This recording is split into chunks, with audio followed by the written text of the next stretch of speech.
Checky, check, check, check, checky, checky, check, check. The album is done.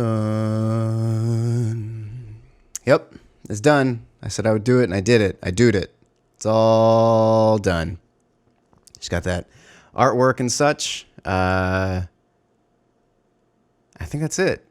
You know, some other like marketing who's a what's it's to do, but that's it. You're gonna hear new music from me, and I'm gonna put out a single in 2 weeks. Is that right? Is it 2 weeks? 1, 2. 2 weeks. So that's awesome. And then a couple more, and then the album pretty soon, like really, really, really soon. And I should have everything together by then. That's the goal, at least. So that's neat. Yeah.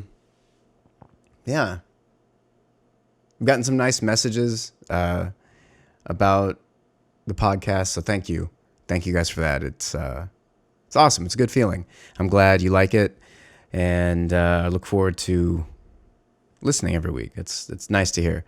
And some people, were saying that they're happy to support. And if you're looking for other ways to support, like, subscribe, rate and review on iTunes and YouTube, and whatever. Follow me on Instagram if you want, or Twitter if you want to talk.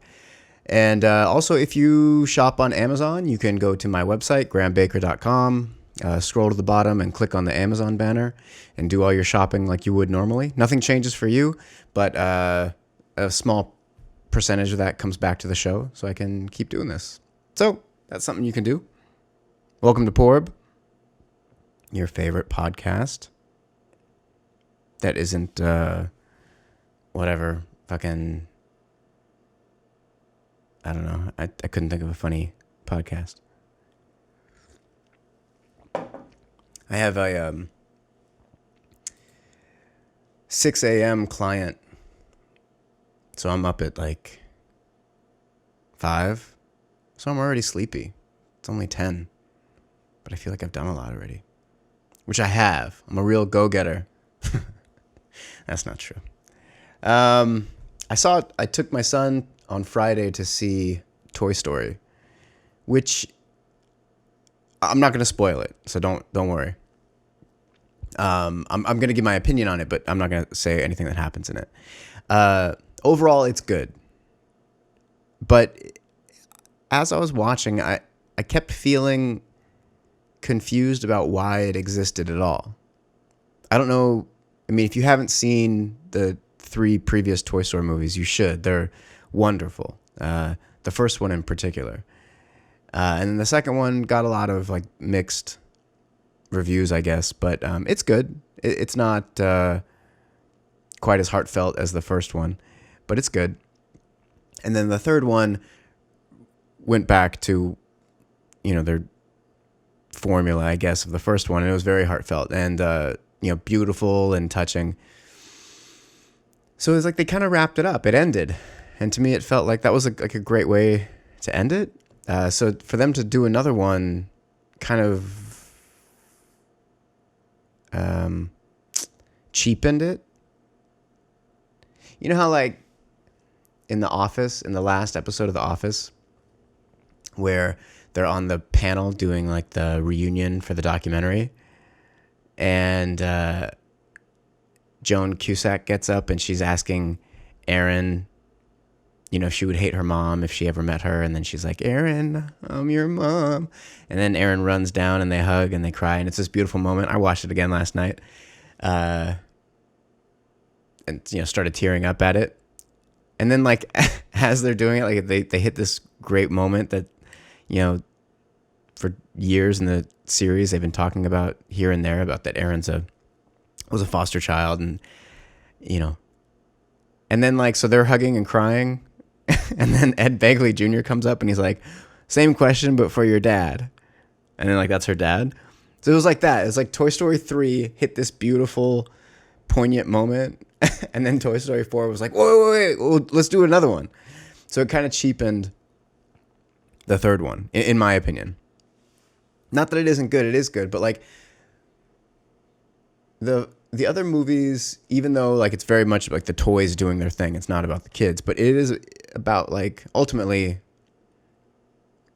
that's their drive is the kids. But in this one, it's not about that. It's just like an adventure story, like a cartoon adventure story, which, okay, so like they set up this thing about Bonnie that in Toy Story 3, who inherits all these toys from Andy, which is very touching. Andy goes away to college, and that's in the third one. So Bonnie has the toys. So then they set up like, oh, Bonnie's starting kindergarten, and she's having a hard time. She doesn't want to leave her toys, and so it's like they set up this beautiful process of like, oh, she's going to need all these coping skills, and the toys are going to help her learn to cope, being away from home, being away from her parents, being in this new environment, and all this stuff. And then you kind of assume like, oh, okay, well, there'll be like wacky hijinks with a bunch of kids and, slobber, and it'll be funny, and maybe a kid steals a toy or breaks a toy or whatever. So you're going to deal with all these like really common childhood situations involving toys, and wacky hijinks would ensue. And almost as fast as they set up the kindergarten thing, they abandon it. And they're like, the family's like, okay, you had one day of kindergarten. We're going on a road trip. And it was just like, it didn't make any sense for that to happen. And again, I'm not going to give away specifics if you haven't seen it. But then it's like, it's kind of like a dark story, pretty somber. And it just kind of revolves around the toys. It's like around Woody. So it's like Buzz isn't really in it. The magic of those movies is the relationship with Buzz and Woody, Tom Hanks and Tim Allen, or Tim Allen and Tom Hanks. And they didn't really do that at all for this one. Their interaction was minimal at best. So I don't know. It felt lacking in a lot of that. But like the new characters they introduced, like Forky, played by who was that? Played by, how do you not, where doesn't it show? Oh, here we go. Why can't I see it? Damn it. Played by Tony Hale. Who the hell is Tony Hale? Oh, he's this guy. From Veep, right? Is that him? I think so. Yeah, from Veep. Like the sidekick to Elaine. And he's awesome. He's so funny, and the character's cute. So it's like, and they introduced a couple other characters that were kind of cool, I guess. But it's like this story about Woody letting go, which is weird because the third one was that, like Woody letting go of Andy and moving to I don't know. And then I won't give away the end, but like, I still got choked up. It was still nice, but the whole thing kind of struck me. Like, I didn't understand why the movie existed at all. And then the choices that they made, it didn't sit well. So it's not bad. If you watch it, you'll totally enjoy it. But, yeah, just odd. Weird choices. And again, it is pretty dark and somber, like the whole tone of it. With that being said, the voice acting is great. Obviously, the animation is stunning. It was actually awkward how good the animation was. They changed the style up a little bit too, where especially in the first one, actually even in all three, the backgrounds are also cartoony. Like it all matches. But in this one, it seemed like they were just so impressed with their capabilities as animators, that they just went like crazy with how impressive they could make it look. The backgrounds were almost like photorealistic, and the toys were less cartoony. It looked so good that I kept finding myself being taken out of it, like looking like, fuck that. God damn, this looks so good. But also the style was less cartoony, so it's less childlike. maybe what they were going for is like, if you grew up with the movies, you're older now. But I didn't grow up with the movies. When did the first one come out? 95? Is that right? I think the first one came out. It can't be 95, can it? 1995. Holy shit. 1995. So I mean, I was starting high school, getting ready to start high school. So it's not like I grew up with it. I wasn't a kid when I saw it, and I didn't even see it till way later anyway. So I don't have that attachment to it. But even so, it's still like a movie. It's children watch the movie now. So it's like it'll always be for more or less the same age group. It'll appeal to everyone because it's so, the first one is so amazing, and it's as much of an enjoyment for an adult to watch it as it is for a child. But like ultimately, you're still targeting the exact same age group. It's like Matthew McConaughey and Dazed and Confused. I get older, but they stay the same age. Like that's essentially what these movies should be doing. Like they're always targeting the same group, whatever, like 3 to 10 or something like that, 3 to 7. I don't know. So it felt a lot darker and less childlike. Like it was less wonder in it, and it was just a little more serious and somber. But ultimately, it's good. I enjoyed it. He liked it. I think he did like it. He did like it. And since we've gotten home, he's like, he'll run around and be like, I'm Forky. And Forky is made of trash, obviously. And he keeps trying to go back in the trash. So he'll do it like all the time. Like, I'm trash. And he'll run into the trash. And he was calling me Forky for a while too. He was like, we're trash. And he was like, your body is trash. And I was like, fucking ain't right, man. Anyway, it's a good movie. You should watch it.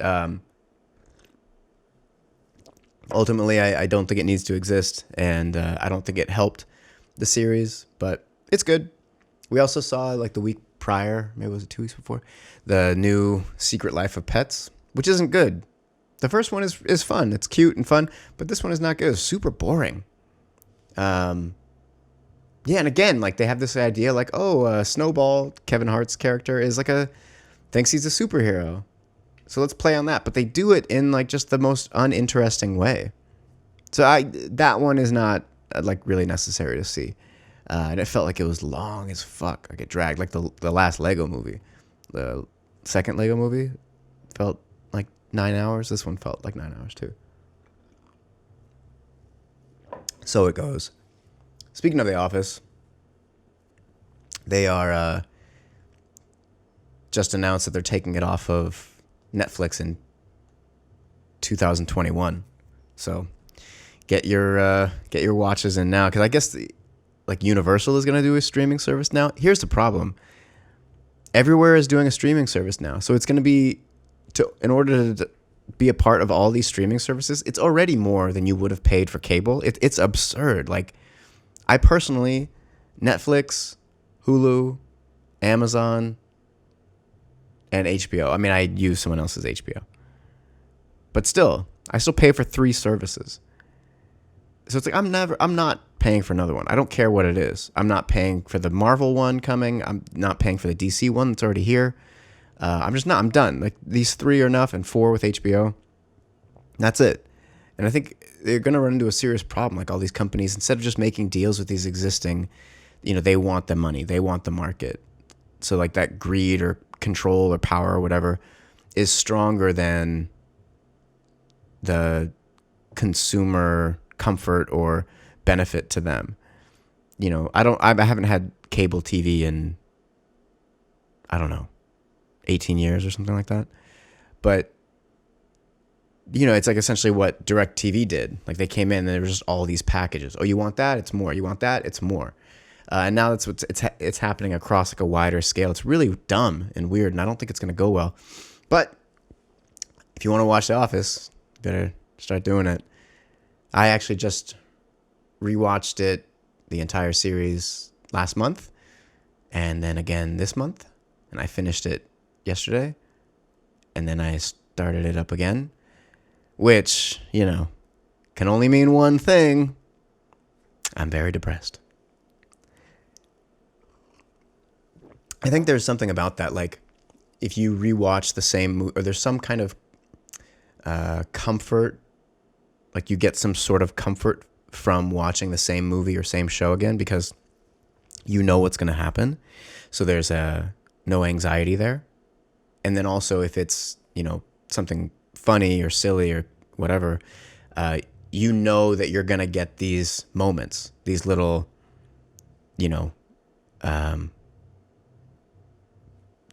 serotonin or dopamine drips of like laughter or cuteness or whatever. You know that's coming. So there's like this built-in reward system. It's the same way like RPGs work, like role-playing games, video games especially, where you're constantly working toward like another level or another thing, or you're just trying to increase the number.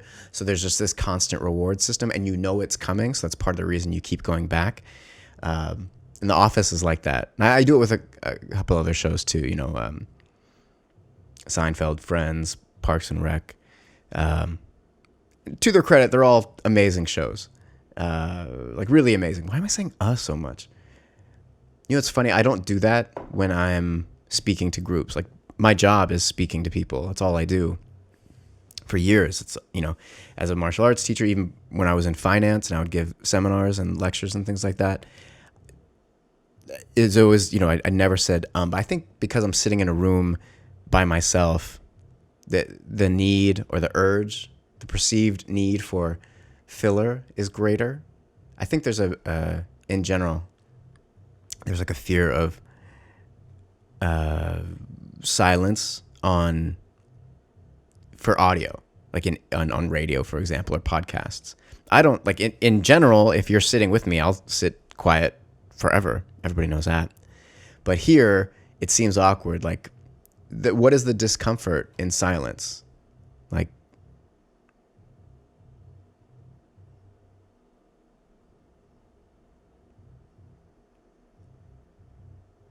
does that make you uncomfortable? Why? Why are you so uncomfortable? What is that? It's something about sitting alone with no stimulus. And maybe part of it is that like there is just no stimulus coming in. So there's like an expectation for it. So there's a little bit of frustration or anxiety or fear that it's not going to come again. Maybe that's part of like in your lizard brain, that's what's happening.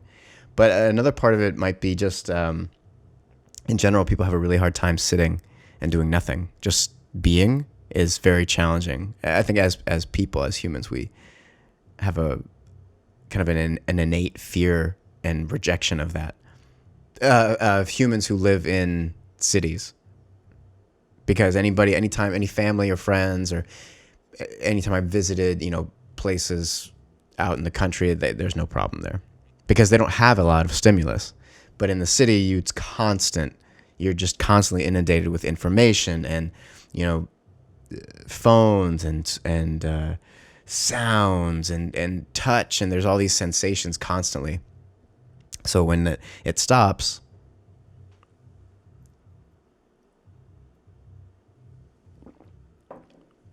for some people, it can be very unnerving. They don't know what to do with themselves. What are you afraid of? Just sit and be quiet. Just shut the fuck up. But don't shut up too long, because you should be listening to this podcast, which you are. Isn't that neat how that works? I for sure don't have a problem with silence. I like silence a lot. I don't date, but last year, I met this girl at the park and went out for dinner, and then she was back here in the evening. We were just talking. She kept commenting how quiet it was in my house. Like, it was really bothering her, like how quiet it was. She kept saying, it's so quiet in here. I'm like, it's just me, and now it's just us. I don't understand. It was really like perplexing to me, and a turn off as well. But like, why do you have such a problem with it? What do you expect? What noise should there be right now? It's just the two of us talking. So when there would be a silence, even for 5 seconds, she would immediately say like, it's so quiet in here. So I just, she just started become like grosser and grosser to me. And really weird too. So meet her at the park and got her number, give her a call like a day later or something like that. And we go out to dinner that weekend, that Friday or something. And the dinner was whatever. It was fine. I wasn't in the mood to go out. I just kind of like, I don't know, was going through the motions or something. And I just needed to do something, get out of the house. And I thought like, well, maybe I want to see somebody. I didn't, but I thought I did. So I went out with her. And the conversation was fine. It was like nothing terribly gripping for either of us, I don't think. We're just very different people. You know, I'm smart and creative and amazing, and she was a big dull dud. And anyway, so dinner finishes, and I ask if and you know, I made it clear in the dinner, like by just saying it, like I'm not looking for anything. Like I'm just coming out of a marriage and then like a really fucked up relationship, and so I'm, you know, casual, like just light, slow at best. And so anyway, afterwards, like, hey, would you like to come over? I live down the street. She says, yeah. It's like 10. So it's late.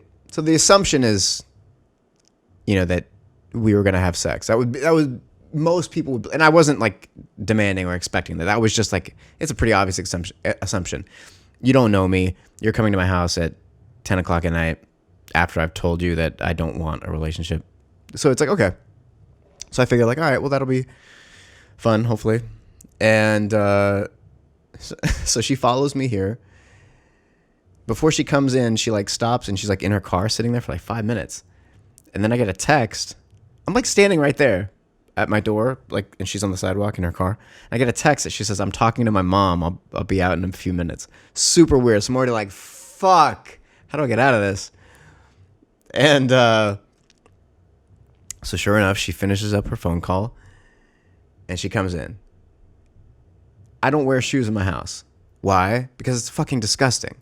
You know, when you're outside, you're not just walking on dirt. You're walking on, you know, animal feces and urine and brake dust and oil and spit and, you know, excrement and dead things. And, you know, it's stepped on from one place and brought to another. It's very filthy out there. So when I come in my house, I take my shoes off because it's gross. I don't want that shit all over my floors. I clean my house every day, like the floors in particular. I sweep and vacuum and then mop it once a week. But anyway, my son and I play on this floor. I'm not, you know, I don't want that on me. And then like it's on you because you're laying on the floor, and then you lay on your couch or your bed, and now it's on there. It's so foul. So I take off my shoes. So I ask, hey, would you take off your shoes? And she's like, no, I don't want to take off my shoes. Ugh, bitch, what the fuck's the matter with you? This is my house. What are you doing? Well, I'd rather you didn't wear your shoes in my house. She didn't want to take off her shoes. So I have these little, I'll put a link in the description, that if you buy them, a percentage may go back to the show.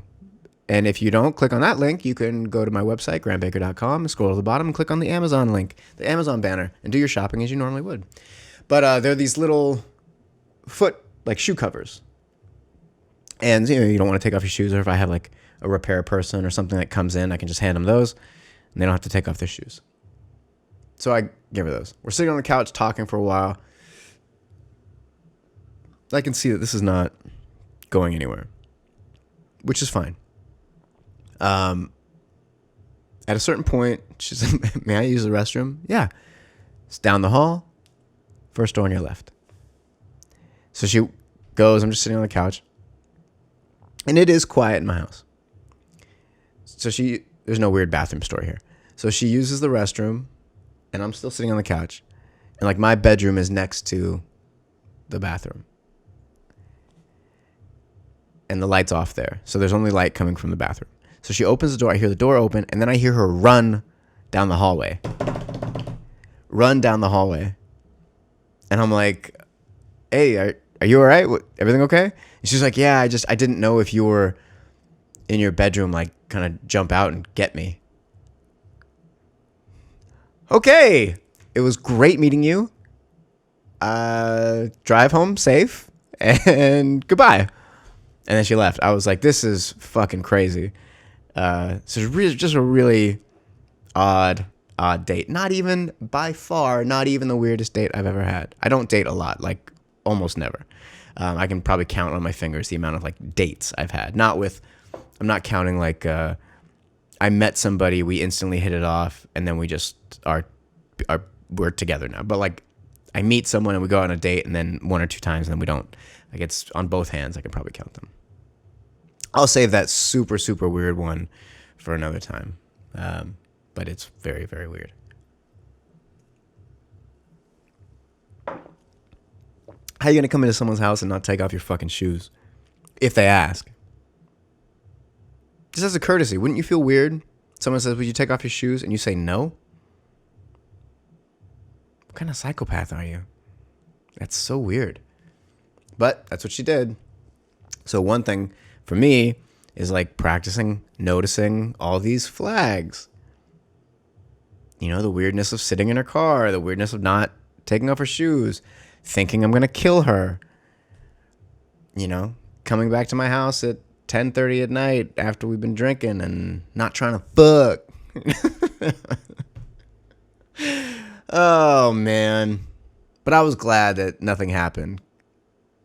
I'm not into like one night, whatever. It just doesn't do anything for me. I don't like it. Don't get me wrong, I've had friends that I've slept with that, like, you know, will every once in a while, like, that we've slept together, and it's been great and fun, and it's fine. But it's like, I like that person. I'm not in love with them or anything, but I like them. There's a connection there, and they like me, so there's a connection. But like sex without any type of connection, like to not even like the person, I can't do it. I hate it. It's the worst thing.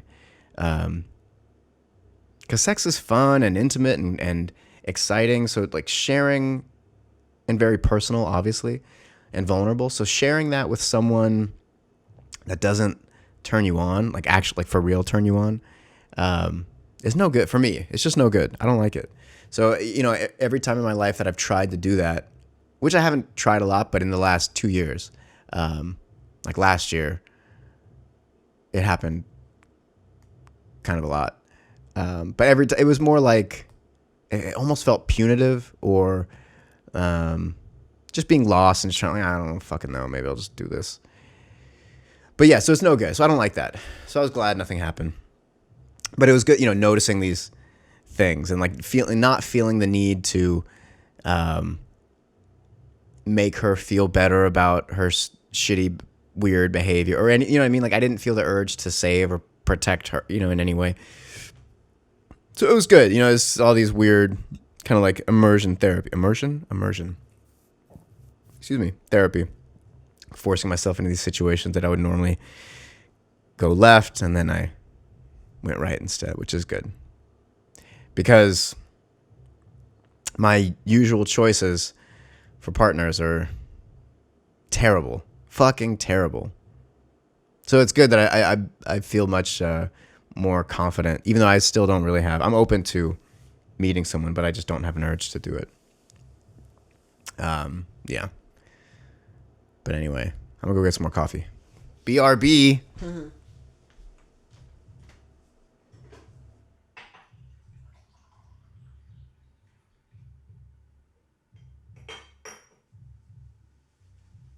Shaving my shoulders.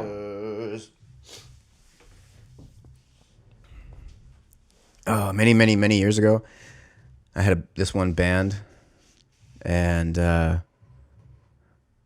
we were pretty weird. So we would like dress up in ridiculous costumes and, you know, pass out Twinkies to the audience, and then like massive, like hundreds and hundreds of people throwing Twinkies fight would ensue. And we were fairly popular in Hollywood for a bit, even with our horrible work ethic. And we recorded a bunch of albums, but our unreleased album, we had these like little skits, and one of them was our drummer. He was like pretending to take a shower, like that was the sound effects, and he was singing that song, "Shaving My Shoulders." I always think about that song. It's a good one. You can sing it all you like. Just give credit where credit is due. T-Bone and the Boners. That was the name of that band. It's really a shame that we were around pre like YouTube. Like what YouTube is. Yeah, was it? When did YouTube come out anyway? But we were around, like MySpace was around, but that was it. And I've checked and our MySpace account isn't really there anymore. But we had this like amazing review once of one of our shows, someone we didn't know that just happened to go to the Troubadour or something and see us play. And he gave like just this super long account, his account from his perspective of what the fuck was happening. And it was amazing. I thought I had saved it, but I think it was on a hard drive of mine that died. It's a bummer. But it was hilarious and just a really cool account of like, wow, this person had the fucking weirdest, like he had the best time ever, but it was just the weirdest experience of his life. And, you know, we got to provide that for him. People would get like sick at our shows, just like from the sound. We would make sounds that were so uncomfortable that people would get. We were all, not all, most of us were very good musicians and in like real bands forever. So when we started this band, the whole goal was like, let's just write terrible songs and just be absurd and ridiculous. And what was interesting, wait, when did YouTube start? 2005? What? Created in 2005. Yeah, so we were out before YouTube. And then I think like we finished maybe within like a couple years of that. Like a year. I think we finished in like 2006 or something. Yeah, I think our last show was like 2006. Anyway, what the fuck was I saying? Damn it. Whatever. Oh, yeah. So we just wanted to make terrible songs. And when we would go to shows, so we'd play, you know, mainly throughout Hollywood. So Whiskey, Roxy, Troubadour, Key Club, El Rey, those places. And some other like weird one-off places in LA too. But we'd go in and we'd be in the dressing rooms where it's like in other bands, we'd be serious too and warming up or being nervous or getting drunk or doing coke, whatever. Like we were like in other bands prior. But with T-Bone and the Boners, we would have like, there'd be like 7 of us, you know, one person's dressed as the goddamn Riddler. Another person has like the top of his head shaved with just like the Mr. Burns.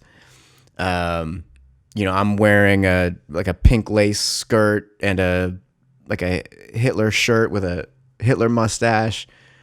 And, you know, someone else is just in their underwear covered in glitter. Like, it was fucking bananas. And we have giant inflatable octopuses and we're just like sprawled out and just being the most absurd, ridiculous people you've ever seen.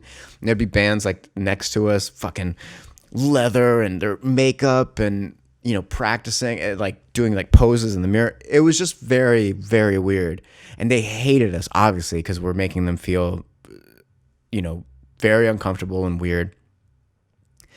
But to follow us was the worst experience for any band because we like everything in our show was fucking huge and colors and just weird people, you know, running up and, you know, we'd have someone dressed up like a fisherman fishing off the stage and a guy below him in scuba gear, or like someone making a sandwich on stage, or like a stripper and somebody else making out as another girl making it. Like it was fucking chaos. And we'd, you know, smash guitars over people's heads, and it was really amazing time. And it's unfortunate that we existed pre-YouTube. I think I have a lot of those videos still.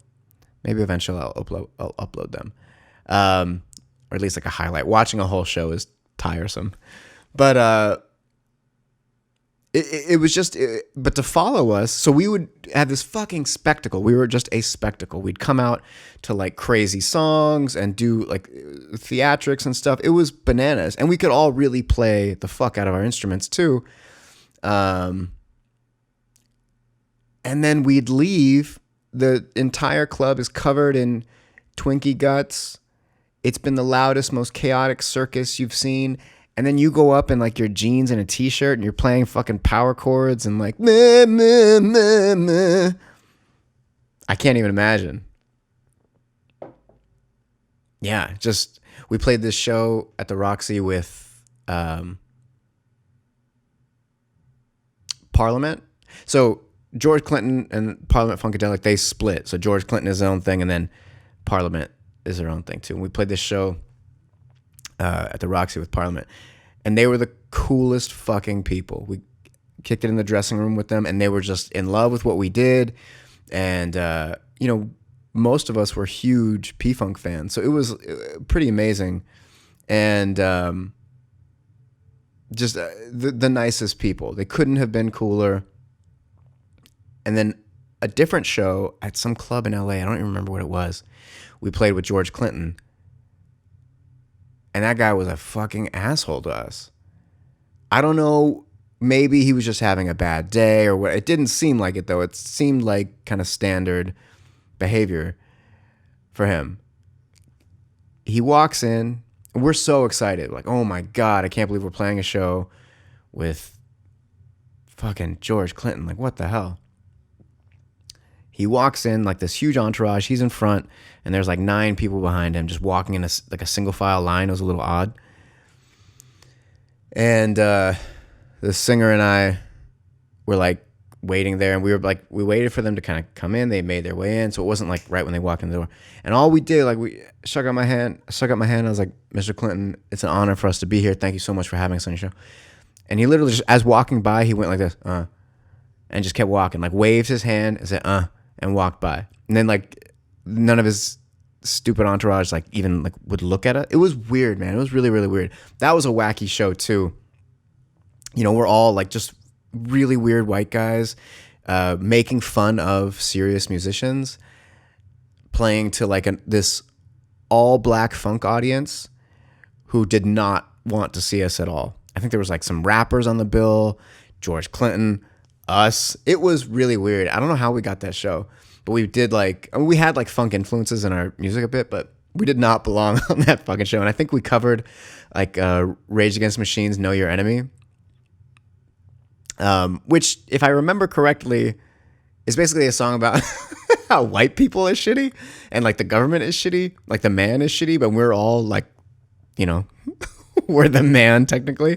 So it was just all sorts of awkward and weird. But anyway, good times. But yeah, it's a shame that band didn't exist during social media and YouTube. And it won't exist again. I'm falling out with all those guys, unfortunately. Not all of them, most of them. I don't have any like hatred toward them, but it's just, you know, very different people. You know, it's like, it's unfortunate. You know, they were all like my, you know, in some cases, you know, 2 of the guys were people I grew up with. Like, we've known each other for 30 years, since elementary school. And it sucks, you know, to not, even though we grew into very different people, it was nice to always be able, but you know, you can only excuse so much like shitty, inconsiderate behavior. You know, it's, I don't wish anything bad on them. I don't have any hatred or whatever. But at a certain point, you know, I'm too old to, I've been through too much. I'm too old to keep people in my life that I have to constantly teach how to be nice to me and like treat me like a person, or like my family like a person, like people.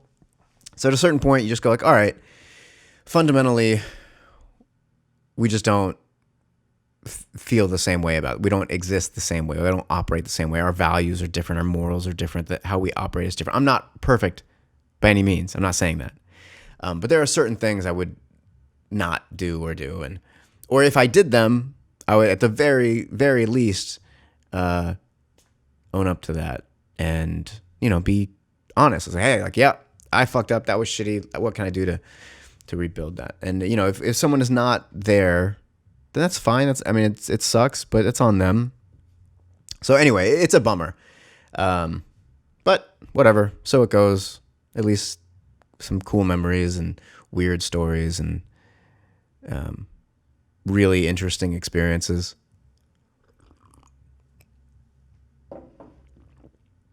I'm hungry. I'm super hungry.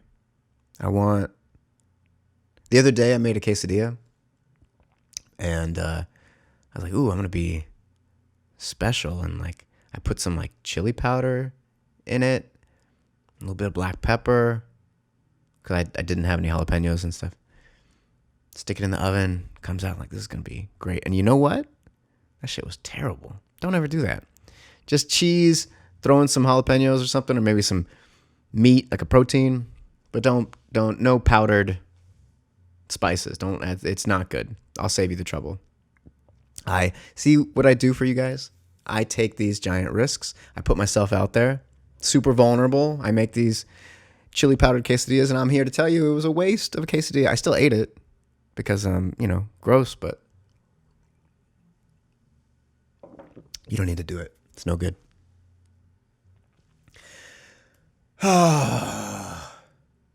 I gotta say, I'm super excited for this fucking record. I know I keep talking about it, and it'll be a relief, I guess, to not talk about it. But whatever. This is my podcast.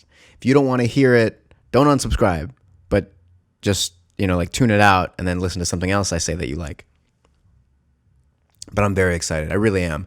As much as I've talked about this before, but as much as like back and forth that I go through about thinking what I'm doing is good or not good, or the inherent fear of putting something out that's very vulnerable, even though like truly at my core, I don't give a fuck what people think about it, as far as like, I want to express myself and I want to put it out there. But even with that, like, there's still a part of me, like, you want people to like it and it to be well received, especially by, people or musicians you respect, or other artists you respect. You want, like, that's, the important bit.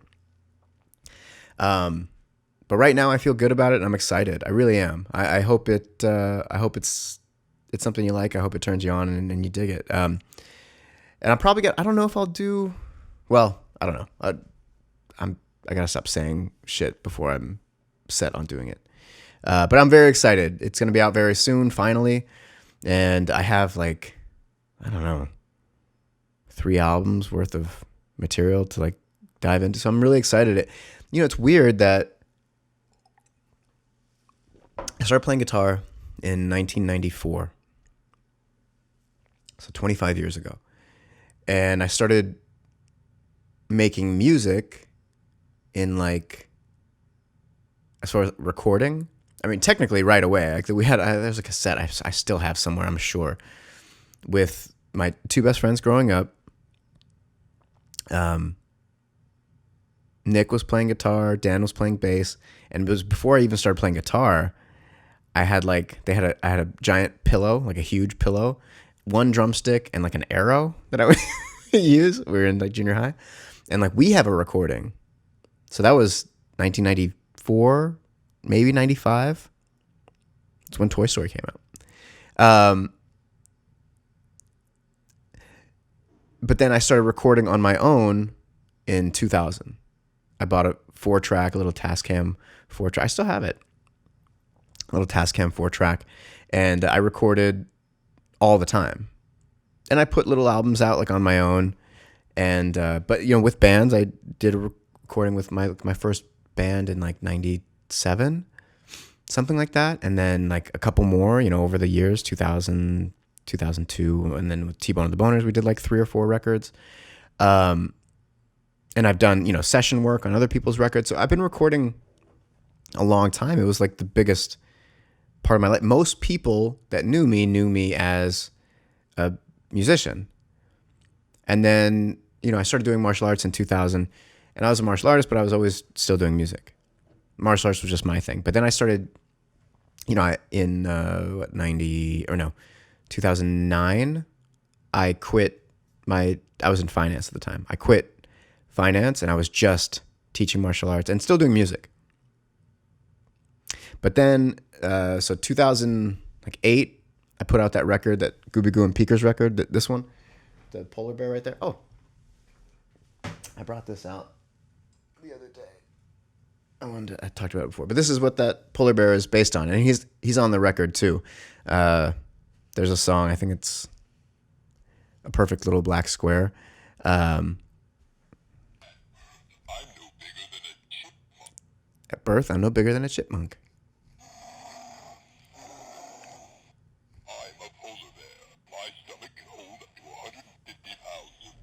So he said, I'm a polar bear. My stomach can hold up to 150 pounds of food, which is what the album is named after. That Gooby Goo and Peekers record, which is on iTunes. You should go buy it. And so this came from one of my best friends, who was the singer in that band. She made this little, for my birthday, my 21st birthday, she made this little movie. She's a filmmaker. And she made this little movie about, was it this polar bear? Or the goat? No, it was this polar bear. This polar bear like waking up, and it was like a stop motion, and like crawled out of bed, and he made me a birthday cake. It was awesome. And she gave it to me. So anyway, in turn, I put this bear on the record, and then one of our favorite animals, both of our polar bears. So that record in like 2008, and then toured on it in 2010, and then got back from tour. A bunch of stuff happened in her life and then in my life as well. And then we just kind of never got back to that band.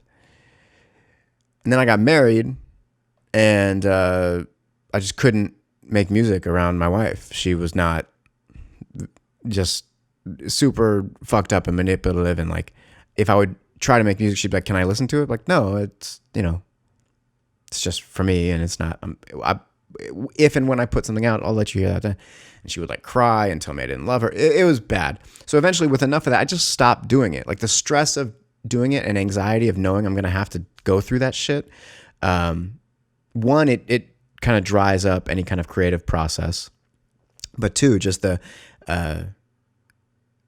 anger and feeling of being really let down and disappointed by that. And just, I don't want to go through that shit. I don't want to keep fighting. So I had like, PTSD essentially about making music. So I would do it here and there, like very, very, like if she wasn't home, I would like maybe get like half a part in or something, kind of like, and just years would go by, nothing would happen. And then 2014, 15, kind of started, but then I moved out 2015, and then was living with my ex-girlfriend at the time. I couldn't really make music there. I just wasn't, there was no going through a lot. But anyway, so, whatever, 2017 or something like that, really started like writing. So it's been, 10 years, almost 10 years. Well, 2009, yeah, 10 years. It's been 10 years. So it's pretty, I don't know how I got on this topic. It's been pretty amazing to be at this place now where it's like, okay, the record's done. I'm going to put it. So it's interesting that, there are people who don't even know, people who know me that are in my life that are like, oh, you're a musician? I didn't know that. But it just kind of like, it was a part of my identity. I kind of boarded up as like a defense because I didn't want to go deal with that shit. But so that's why it's pretty amazing to feel like, oh yeah, I'm a fucking musician. Like that's the biggest thing, aside from playing video games, there's nothing in my life I've done, and reading comics, there's nothing in my life I've done longer and gotten more out of. So I'm very, very excited. What's interesting about the stopping doing music, something is like how bad it got, like the anti-musician part of me took over. Like it was like punishing the musician part of me physically, like literally doing it. I used to train in something called iron palm, which is like an old school hand conditioning. If you see like videos or pictures of monks, hitting bags of iron and steel shot and like digging their hands in rice, it's that stuff. And my lineage came from that line in that system. And when you're doing that, Like my hands physically changed. I was married at the time. I had to stop wearing my wedding ring. Like my hands were always swollen, and they were way bigger, like fucking huge, and like fine touch and stuff. Like I literally couldn't play guitar. I couldn't do it. Like my fingers wouldn't do it. You're beating the shit out of your hands all the time. Even the training is not like you're not trying to hurt your hands. It's very slow and light movements over a long period of time. But the results are still the same. It still happens to your hands. They do change in shape and size and function. And then also like you're building a stimulus for like excitement. So anytime you get excited or angry or heated, your hands swell up with blood because they're anticipating impact. And they would get hot and tingly. I'd be at, and the other problem, during this time too, I was also like cultivating a lot of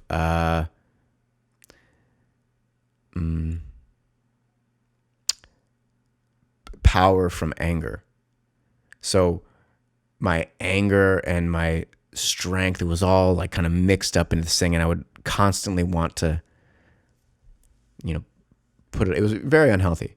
But anyway, I'm like beating the shit out of my hands. I couldn't play guitar. I remember going to this guitar show in like 2013, 14. And the guitar show was whatever. And there's a lot of nice guitars, but there was no like boutique stuff. It was all like standard, just expensive guitars you could see anywhere. But anyway, there were a few I wanted to play, and I sat down to play, and I couldn't do it because I was so excited to be there. My hands were swollen. I could barely like, they couldn't, there was no movement in them. It was really weird. Something I talk about in therapy, like my therapist brings it up a lot. Like you were, like that's how hard you were boarding up that part of you, that so much so that you would punish your hands to do. It was very weird. When I think about it now, it's like, how could I ever do that? How did I make that choice? It's very odd, very, very odd. It was a concern I had when I first started that training, and my teacher was like, "Oh, it won't do that to you." But just fucking lie. It totally does. Of course it does. And you could look at any iron palm practitioner and see it. Their hands are giant, and none of them play guitar. So it was a problem. Since I'm glad I did it, I learned a lot from that training. Not because he was a good teacher of it. He wasn't a terribly good. He's a good teacher in other things, but in that system in particular, he wasn't a very good or attentive or responsible teacher. But what I learned from it, not what he taught, but what I learned, allowed me to develop a really good system of training and conditioning in martial arts outside of that. So I'm grateful for it. And, it was a good experience. I'm glad I did it. And I have that being able to look back and see like, oh, look what I was doing to myself. Like, look what I sacrificed for something else and for someone else. I wanted to make him happy, make him proud as well. And look what I gave up. Like look at what I threw away, what part of me I sacrificed. What needs of mine I subverted in order to do this thing. Isn't that interesting? So it's good to notice those things and be able to use that moving forward and look at what I'm doing now and if and when am I to be able to acknowledge if I'm potentially making those choices again, which I don't like because they've never benefited me. They never, like I've learned skills from them, but emotionally, even just as a whole of my life, they'd always end up, it's just added trauma. So don't get me wrong. Iron Palm is a cool system to learn, and I am happy to work with people in Iron Palm, but with the truth of it, like it will do these things, and you'll have to monitor this and that, and we need to communicate. It's a very, it should be a very intimate and close relationship with that type of training, any martial arts really, but especially that because it's dangerous as well. But yeah, I'm going to put the record out soon, and I'm very, very, very, very, very excited. I hope you like it. I really do. I hope you like it. And on that note, I am going to go. If you do your Amazon shopping, go to my website, grahambaker.com. You can also, it's not listed on the website, but grahambaker.com /PORB podcast. You can go there and find links to all these episodes as well. Excuse me. But grahambaker.com, scroll to the bottom, click on that Amazon banner, and do your Amazon shopping as you would. Excuse me. I think it also works on mobile devices. So again, nothing changes for you. You just a little quick navigation and press on your phone or click on your mouse, and some of that money will come back to the show. But nothing changes for you. All the same Amazon prices. Nothing changes for you. Like and rate and review on iTunes. Please do. If you're enjoying this, please do. Subscribe. Click the link below for notifications on YouTube and comment if you would like to. Share the podcast too. I'm Instagram Baker on Instagram, at Graham Baker on Twitter, at Grey House Music on Instagram as well. I might do a website for Grey House, the band, Grey House Music. That's it. I hope you guys have a great day. Be well. Do good. Peace.